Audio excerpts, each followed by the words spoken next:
Rudy Gobert or Sengun? That is very much like that one is more what do I need on my team than any other name to me that we said so far. Because they're so different as players. Sengun is pretty much like an offensive engine type player.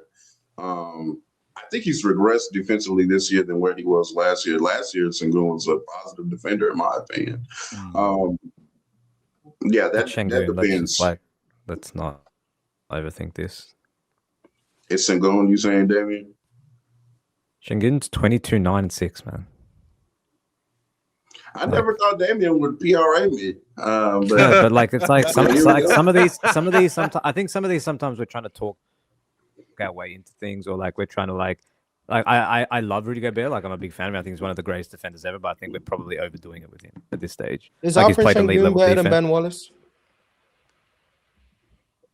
he's a better basketball Sure. player. Yeah, he's a better basketball player. Sure. Is Alperen Sengun better than peak Draymond Green? Nope. But Dre wasn't Is just giving Alperen you Sengun? defense. I'm trying to gauge. I'm trying to see how far along the spectrum we can go. Because Ben Wallace is the epitome of all defense, negative offense. Rudy Gobert is slightly better on offense, probably slightly worse on defense. And then Draymond's is better on offense than both of them. And then however you feel about the defense. I'm trying to go along the spectrum and see where we land. Is Alperen Sengun better than peak Joakim Noah? Yeah, he's a better basketball player. Yeah, I got Sengun. Yeah. I do Joakim Noah think came I'm fourth in coming to MVP, realize just so you like guys there know. Yes, is a yes. thing of being a more impactful player, but not being a better player. I'm sorry. Like to me, those two things aren't always congruent. It's just not. Peak, I don't know. Nice actually. words. Nice words. Yeah, I know. Peak, I don't know actually, Mars. That's an I've interesting one. always said that Adrian Dantley was better than Mark Aguirre. Mark Aguirre was more impactful than Adrian Dantley on the Bad Boys. I keep breaking. I think Joakim Noah is better than Sengun, but that's fine. But I agree. I think impact is team dependent. It depends on the roster around you, who can match. So like it's not just inherent impacts. Like there are like Steph's shooting is going to have an inherent impact everywhere he goes, but the variance of how impactful it's going to be dependent on scheme, personnel, all of that stuff. So like impact is still going to be team dependent, whereas your basketball ability is your basketball ability regardless of team situation. My opinion is regardless of team situation, Rudy Gobert gives you the floor is one of the best defenses in the NBA. Yeah. Well, he's Alperen Sengun is a lot more situation dependent than Rudy Gobert, in my opinion.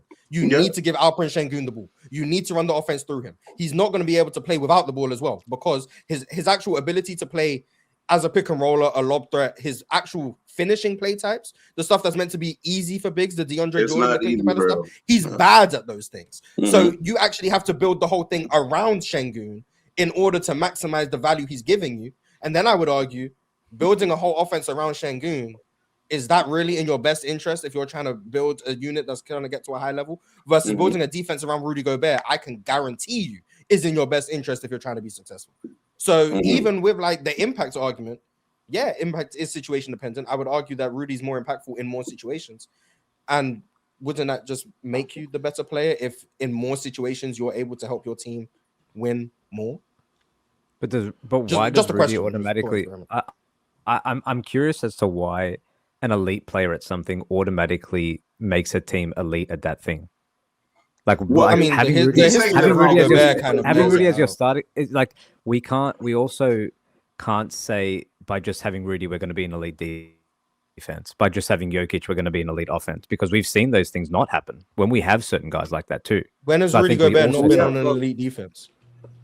No, the defense has not been elite sometimes. Yeah, when has Rudy Gobert? No, but I'm genuinely asking, what year of Rudy Gobert's career, since he's been a good player, what year of Rudy Gobert's career has his team not been a good defense when he's on the court? Well, no, that's not true. There has been periods in the playoffs where the Timberwolves have not been good on defense with Rudy Gobert on the floor too. And I'm trying to think. It might have been his first. I actually looked at this earlier because I had a feeling this was going to come up. Rudy Gobert, since he joined the Timberwolves, Rudy Gobert, since he joined the Timberwolves in the playoffs, the Timberwolves have a +6 net rating with him on the court, and a -8 with him off the court. They have a 111 defense with him on the court, and they have a 117 defense with him off the court. That's just not true. Going to be a bit. They're going to be a better defense with Rudy, but I'm saying that they're a better having a player team that's with Rudy. elite, having a player that's elite at something doesn't automatically make that team elite at said thing. Which is a fact. Just because you got, I agree. I agree. I would just on that. I agree. It doesn't inherently mean you have X player, you're going to be elite on that side of the ball. In Rudy Gobert's career, every team he's been on, the defense has been elite when he's on the court. Every single team.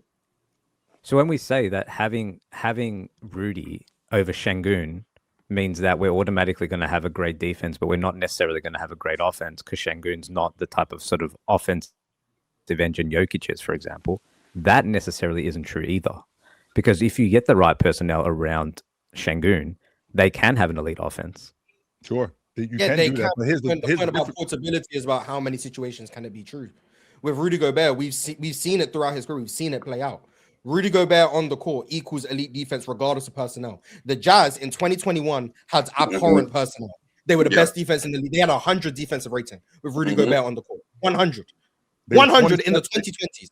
That shows Rudy Gobert had terrible personnel. We then watched the 2024 Timberwolves with some of the best personnel. I remember what the conversations were in 24. People were asking if that's the best defense since the 08 Celtics. That personnel, once again, historic defense of Rudy Gobert on the court. So you see him on two complete different ends of the spectrum. Terrible personnel, elite defense. Great personnel, elite defense. And what we've also seen is when he has decent personnel, elite defense. Everywhere Rudy Gobert has gone, every set of teammates Rudy Gobert has had, the defense has been elite with him on the court. So I think it's fair to say that Rudy Gobert has shown throughout his 10, 12-year career that Rudy Gobert leads to elite defense regardless of personnel. Alperen Sengun, based on his skill set and also based on some of the results we've seen, you're not going to manufacture elite offense regardless of personnel with Alperen Sengun. That doesn't mean you can't have an elite offense with Sengun. Once again, the Rockets right now are built around Sengun and KD's skill set, and they're a top 3 offense. I'm not saying you can't have an elite offense with Sengun, but what I am saying is the offense around Sengun being elite is more dependent on personnel than Rudy Gobert's defense is being elite, and I think that's quite obvious. And with Sengun, I think it's also. I mean, he's obviously getting better as well, right?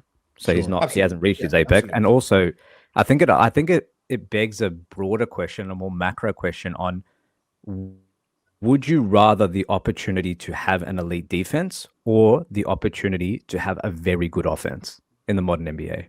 I think it's a reasonable question because I think today's game is far more skewed to having a very elite offense, which is why, real talk, the Lakers can have the 4th best record in the league, but have a terrible defense.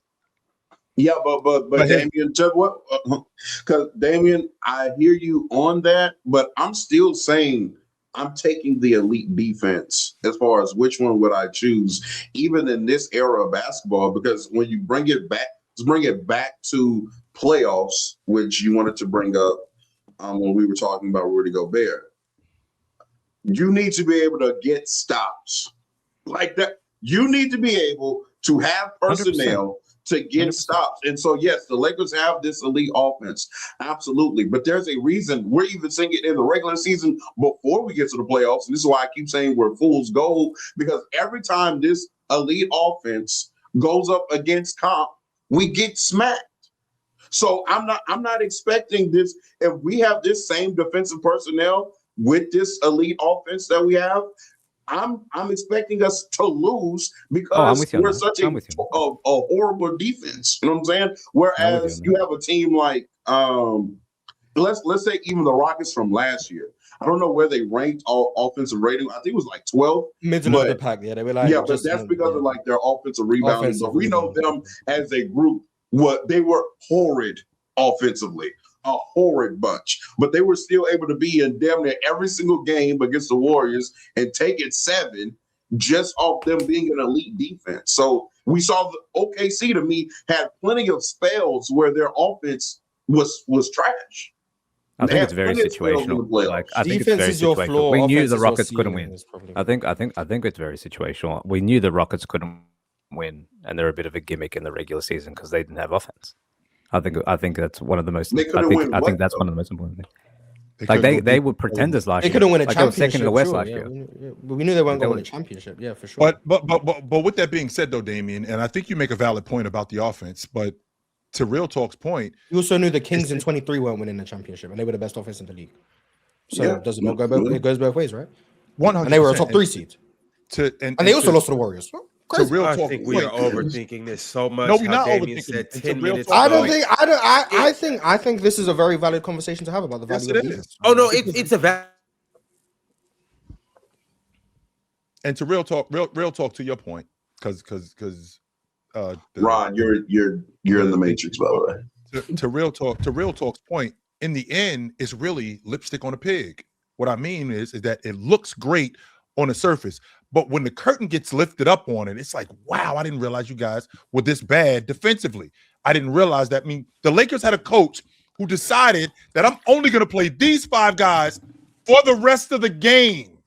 Like, he didn't play these dudes for like a couple of minutes and then called no for the rest of the game. And I'm going to try to outscore you guys. This is how bad we are as a defense. And the Minnesota Timberwolves capitalized on that with a big guy who had them as good as they were defensively, just basically destroyed them. I think that when you have a bad defense, I think that when you have a bad defense, the curtain can get lifted up on you so quickly as opposed to your offense, because your defense can turn into offense.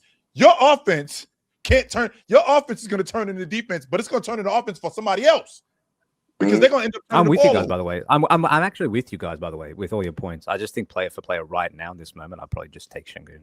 Oh no, I also think Sengun is better. Yeah, but I'm with you guys on the points, and I'm with you, Miles, answering as well, the question of ceiling stuff. Yeah, I was answering the question more so of like, in this era, which one would you choose, elite offense or elite defense? And I'm saying I'm still choosing the elite defense, even now, because again, we saw, like, even when Minnesota, let's bring up when Minnesota played Denver in 24, when Minnesota beat Denver. Right, even in that game 7, Ant goes 8 for 24 from the field and whatnot, or even that series getting to 7 games. People had questions about Minnesota as an offensive unit. Plenty of questions going into the playoffs about them as an offense. They were able to stay in these games and ultimately win the series because of how good they were defensively. I'm saying so. I'm with you. Yeah, I'm with you. So no, I think that's very important. Ron, reboot your computer or something. Yeah, Ron as the host. But where are we? Where are we with the 5 men? So, Bam, yes or no? I think Rudy's been better than Bam this year. This year for sure, Rudy. Yeah. So he's been better than Bam. We already said Sengun. Alex Sarr. I'm thinking about 5 men. That's what I'm thinking about. Rudy's been better than Alex Sarr. I think Chet's a good question. I got Chet, by the way, but I think Chet's a good question. Chet. Yeah, I got Chet. Yeah. Is the separator on offense? Because I think Rudy plays really. I think Rudy plays really well against Chet. Really well. I don't know what it is about Chet. Yeah, I agree with that. He always plays well against Chet, and that Oklahoma City defense.